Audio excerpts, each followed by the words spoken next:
Ako po si Seni Doroca Gimbuayan, nakatira sa Katotoran, Camalanyugan, Cagayan. Nakatapos po ako sa kursong Computer Secretariat.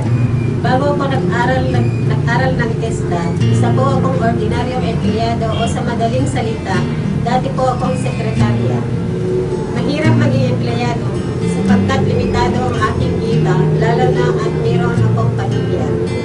Minsan, mahirap pagkasyahin ang buwan ng sahod hanggang sa naisipan kong mag-aaral sa TESDA, Paris School of Arts and Trades ng Beauty Care NC. Pagkatapos ng training ko, nagsimula akong gamitin ang aking pinag-aralan sa Beauty Care sa pamamagitan ng home services sa mga kakilala ko. Pinupuntahan ko lamang ang aking mga kliyente sa kanilang mga tahanan.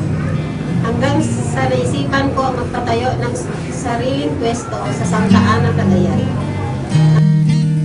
Napalawa ko ang aking negosyo dahil sa mga regular o parami ng parami ang aking kliyente sa beauty services.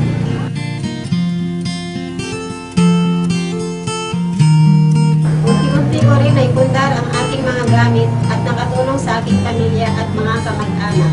Hindi pa doon nagtatapos ang pagsubok sa aking kakayahan sapagkat hindi ko man nais, napilitan akong ilipat ang aking shop sa Bari, Cagayan. Dahil na rin sa aking pamilya na dapat pagtuunan ng pansin. Ngunit hindi doon nagtatapos ang hangarin kong maging matagumpay sa larangan ng aking pinasok. Mas dumami pa ang umangkilig sa aking serbisyo. Hindi lamang ang aking pamilya o kamag-anak ang aking natulungan sa ngayon, sapagkat nakatulong din ako sa mga trainees ng beauty care sa eskwelahan na pinanggalingan ko ang TESDA, Paris School of Arts and Trades. Sa pamamagitan ng OJT sa aking shop o pwesto. Sa ngayon, maginhawa na rin ang aming buhay. Salamat sa TESDA. Ako